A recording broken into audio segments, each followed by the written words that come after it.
Good afternoon class. Today we will see medical surgical nursing. In that subject we will see cardiac arrest.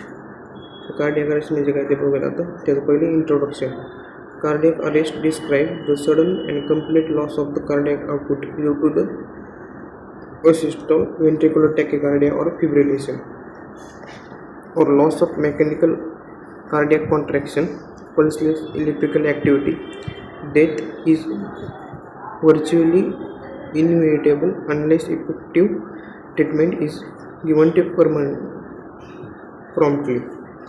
तर cardiac अरेस्टमध्ये काय होतं, एक sudden अचानकपणे किंवा completely कशाचा लॉस होतो, कार्डियाक आउटपुट शकतो. कशामुळे होतो कार्डियाक आउटपुटचा सडनली लॉस? असिस्टॉलमुळे किंवा व्हेंट्रिक्युलर टॅकिकार्डियामुळे किंवा व्हेंट्रिक्युलर फिब्रिलेशनमुळे. त्याच्यामध्ये काय होतं, लॉस ऑफ, अजून काय होतं त्याच्यामध्ये, loss of mechanical cardiac contraction होतात. तर नेक्स्ट आहे ह्याचं कॉजेस कोणते कोरोनरी आर्टरी डिसीज हा एक मोस्ट कॉमन कॉज आहे कशाचा, कार्डियाक अरेस्टचा. व्हेंट्रिक्युलर फिब्रिलेशन और व्हेंट्रिक्युलर टॅकिकार्डिया हा पण एक common and few hours of myocardial infarction and many victims die before the medical help is slow.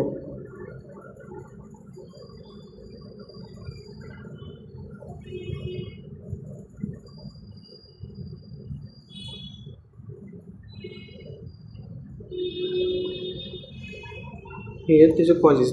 Causes आहेत of reversible cardiac arrest. H आणि T वरून देण्यात ठेवायचे. एचमध्ये कुठले हायपोक्सिया म्हणजे जो ऑक्सिजन सप्लाय तो कमी होणे, हायपोव्हॉलेमिया, ब्लडमधलं व्हॉल्यूम कमी होणे, हायपोग्लायसेमिया, ब्लडमधले शुगर लेवल कमी होणे, हायपोथर्मिया, बॉडीचं टेम्परेचर कमी होणे. एच प्लस जे आयन्स आहेत त्याच्यामध्ये ॲसिडोसिस होणे किंवा हायपरकॅलेमिया होणे.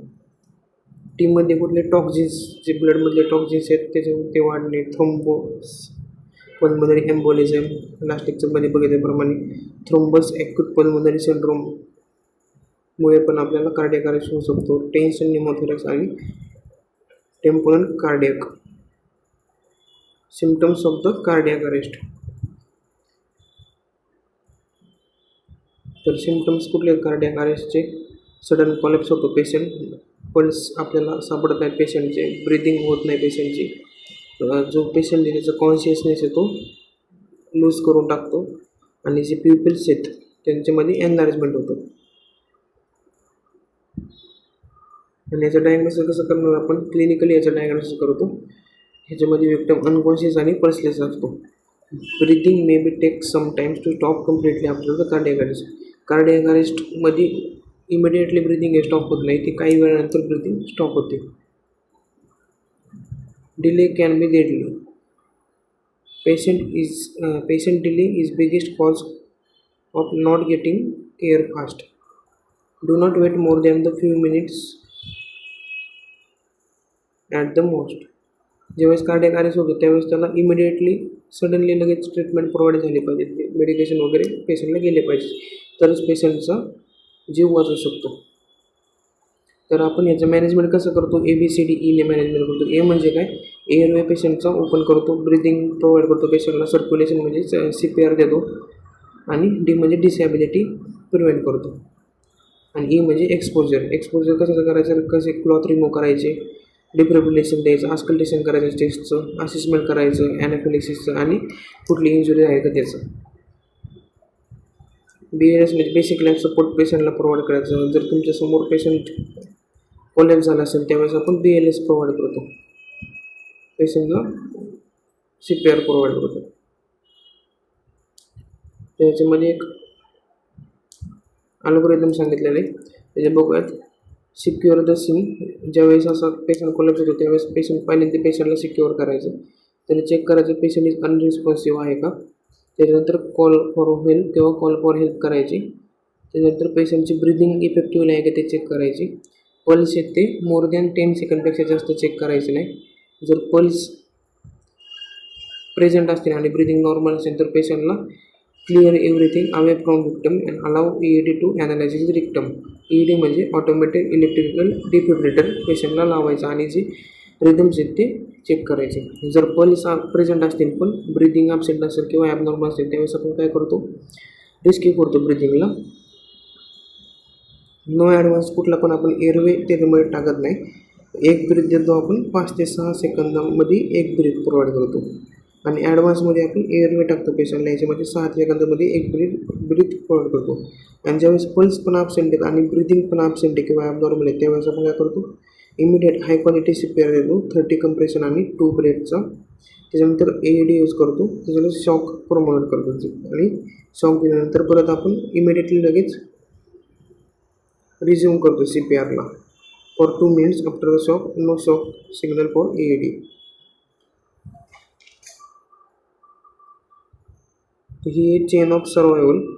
अर्ली असेस करायचं, फोन कॉल करायचे ॲम्ब्युलन्सला, हॉस्पिटलला, ब्लू टीमला, अर्ली CPR प्रोव्हाइड करायचं, अर्ली डिफिब्रिलेशन पेशंटला शॉक प्रोव्हाइड करायचे आणि ॲडव्हान्स केअर पेशंटला प्रोव्हाइड करायचे. ॲडव्हान्स केअर कुठे होईल, हॉस्पिटलमध्ये. त्याच्यासाठी डिफिब्रिलेशन नंतर पेशंटला हॉस्पिटल ट्रान्सपोर्टेशन हे इम्पॉर्टंट आहे. ॲडव्हान्स लाईफ सपोर्टमध्ये काय होतं बघायला तर, it M to restore the normal cardiac rhythm by defibrillation when the causes of the cardiac arrest is tachycardia. याच्या ॲडव्हान्स लाईफ सपोर्टमध्ये आपण पेशंटला डिफिब्रिलेशन प्रोव्हाइड करतो, शॉक देतो. Initial priority is to assist the patient cardiac rhythm. ह्याच्यामध्ये आपण एक पहिल्यांदा पेशंटचे कार्डियक रिदम आहे त्याला असिस्ट करतो. Once that this is has been done, treatment should be institute based on the clinical findings. Ventricular fibrillation or pulseless ventricular tachycardia should be treated with immediately defibrillation. ज्यावेळेस पेशंटमध्ये ventricular fibrillation किंवा pulseless ventricular tachycardia असेल PVT, त्यावेळेस लगेच आपण पेशंटला defibrillation provide करतो. पहिल्यांदा जे AED येतो, आपले रिदम चेक करतो, त्याच्यामध्ये आपल्याला दिसतं ventricular डिफिब्रिलेशन आहे का pulseless ventricular tachycardia आहे. हे जर दोन आपल्याला नावं दिसली तर आपण लगेच त्या ठिकाणी शॉक बटन प्रेस करतो. हे AED मशीन आहे, या पद्धतीने दिसतं. हे जे आहे ते पॅड्स आहेत, आपण चेस्टवरती लावतो अपेक्स आणि बेसला. हे AED मशीन आहे. हे ग्रीन असतं, हे रेड असतं शॉकचं, ग्रीन असतं स्टॉपचं. या डिस्प्लेमध्ये आपल्याला वेंट्रिक्युलर पल्सेस टॅक्यकार्डिया आहे की वेंट्रिक्युलर फिब्रिलेशन आहे हे दिसून येतं. हे मॅन्युअल डिफिब्रिलेटर आहे, हे हॉस्पिटलमध्ये तुम्हाला बघायला भेटेल. हे जे 2 पॅड्स आहेत ते ह्याच्यावर स्टील असते, ह्याच्यावरती आपण डिफिब्रिलेटर जेली अप्लाय करतो. नंतर दोन्ही एकमेकांना हे करतो, घासतो आणि पेशंटच्या अपेक्स आणि बेस्ट छातीला, चेस्टला अप्लाय करतो आणि शॉक प्रोव्हाइड करतो.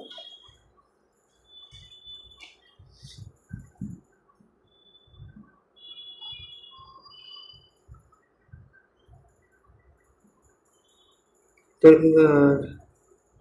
याच्यामध्ये कुठले मेडिकेशन यूज होतं CPRमध्ये, epinephrine, atropine, ॲम्ब्रिडोजॉल, magnesium sulphate, lidocaine, सोडा बायकाम आणि कॅल्शियम. एवढे मेडिकेशन आपण ड्युरिंग द रिससिटेशन पेशंटला ॲडमिनिस्टर करतो. तर हे बघत आपण त्याचं एपिनेफ्रिन काय आहे, first in cardiac arrest drug आहे. हे आपण कधी देतो, after 3 minutes of the CPR देण्याचे 3 मिनिटांनी देतो. ह्याचा जो डोस आहे 1 mg असतो आणि ह्याचे जे कॉजेस आहेत हे व्हॅसोकन्स्ट्रिक्शन करतात. ॲट्रोपिन काय आहे, फॉर असिस्टॉन आणि पल्सलेस इलेक्ट्रिकल ॲक्टिव्हिटीला हे करण्यासाठी देतो आपण.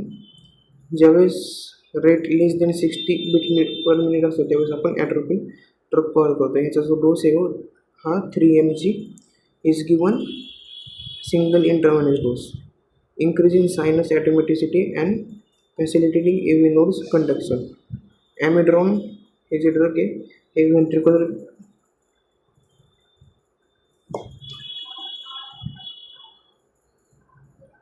ॲमेड्रॉन ड्रग आहे हे व्हेंट्रिक्युलर फिब्रिलेशन किंवा व्हेंट्रिक्युलर टॅक्यकार्डिया ज्यावेळेस असेल रिदममध्ये त्यावेळेस आपण ॲमेड्रॉन प्रोव्हाइड करतो. मॅग्नेशियम सल्फेट, तर मॅग्नेशियम सल्फेट कधी द्यायचं, ज्यावेळेस रिफ्रॅक्टरी व्हेंट्रिक्युलर फिब्रिलेशन असेल, व्हेन हायपोग्लायसिमिया इज पॉसिबल, असं वाटत असेल पेशंटमध्ये हायपोमॅग्नेशियम आहे त्यावेळेस आपण मॅग्नेशियम सल्फेट प्रोव्हाइड करतो. लिडोकेन पण आपण व्हेंट्रिक्युलर फिब्रिलेशन किंवा पल्सलेस व्हेंट्रिक्युलर टॅक्यकार्डियामध्ये ॲडमिनिस्टर करतो. सोडा बायकाम कधी ॲडमिनिस्टर करतो ज्यावेळेस मेटाबॉलिक ॲसिडोसिस असेल, सिव्हिअर मेटाबॉलिक ॲसिडोसिस असेल आणि हायपोकॅलेमिया असेल त्यावेळेस. कॅल्शियम कधी ॲडमिनिस्टर करतो हायपरकॅलेमिया किंवा हायपोकॅलेमियामध्ये. ते आहेत ड्रग्स. आणि लाईफ चेंजेस मॉडिफिकेशन कुठल्या करणार पेशंटमध्ये? पेशंटचा जो reduce the intake of the fatty foods, जो फॅटी फूड्स पेशंट घेत असेल त्याच्यामध्ये आपण त्याचा इंटेक कमी करणार आणि पेशंटला जास्त अमाऊंटमध्ये फ्रूट्स आणि ग्रीन लिफी व्हेजिटेबल्स खायला सांगणार. वॉक 30 मिनिट्स अ डे आणि एक्सरसाइज आपण पेशंटला प्रोव्हाइड करायला सांगणार. तर हे आहे सगळं कार्डियाक अरेस्ट. थँक्यू.